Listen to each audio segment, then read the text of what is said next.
is that it shows teachers that they can draw on everyday skills and practices, ones that are already part of their work, to teach about racism through literature. Too often, addressing racism in English classrooms has meant something more like not addressing it. Vague goals of exposure and hoping to discuss it when it comes up have usually carried the day. In contrast, Carlin and Sophia make the straightforward argument that if we want to teach about racism, then we should teach about racism. English teachers have objectives for their teaching. So articulate objectives that zero in on specific race concepts and that tie these concepts to literature learning. Teachers use these objectives to plan instruction and assess learning, so do that. There's a matter-of-factness to all of this that will, I think, inspire courage. What I can't quite figure out is how Sophia and Carlin pull off this matter-of-factness while also explaining complex racial theory and sharing sophisticated readings of literature.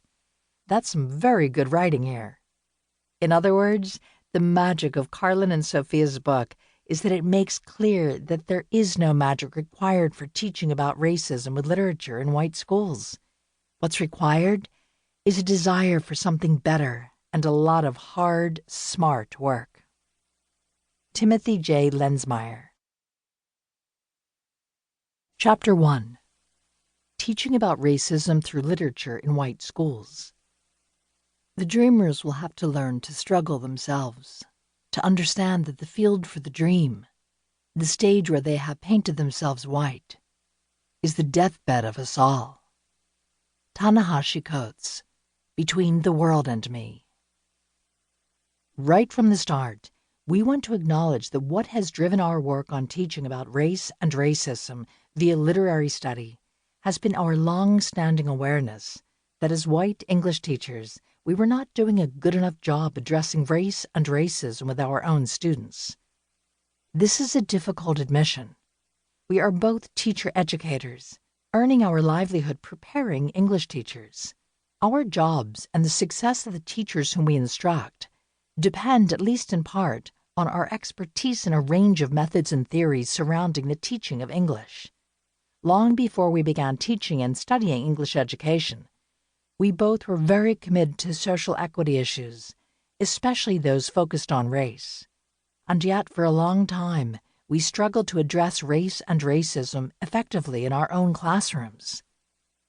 One of the main problems tied to race and English teaching centers on a majority white teaching force working in majority-minority schools.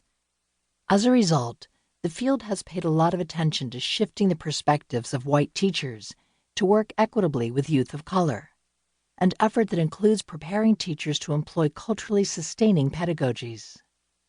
Eager to engage with racially equitable teaching practices, we too embrace the strategies of incorporating texts written by and about people of color, of ensuring that we engaged with all students and their families and communities by thinking about the funds of knowledge they brought to the English classroom, and of affirming the diverse ways students engage in speaking and writing, especially when it diverges from standardized English. Because youth of color continue to be underserved by our nation's schools, these methods for engaging with youth of color in ways that are equitable, affirming, and rigorous are absolutely necessary. Yet this framing of the problem of racism in English classrooms does not reflect the challenges we experienced in our own classrooms. For example, Carlin spent several years teaching in rural and small-town communities that were predominantly white. In those contexts, her challenge was to help white students see and acknowledge racism in literature, in society today, and in themselves, usually in the context of a curriculum that also centered whiteness. Similarly, when we began our careers as English educators in white-dominant universities, preparing teachers who came from primarily white schools, some of whom expressed plans to return to teach in or near their rural and racially homogeneous small towns, culturally sustaining strategies did not match the problems we were encountering. And while scholarship in the field described the challenges we were experiencing and encouraged us to carry on with the work of teaching about racism with white students, we found few resources that helped us envision what that work might look like in classrooms. For these and many other reasons, when we both first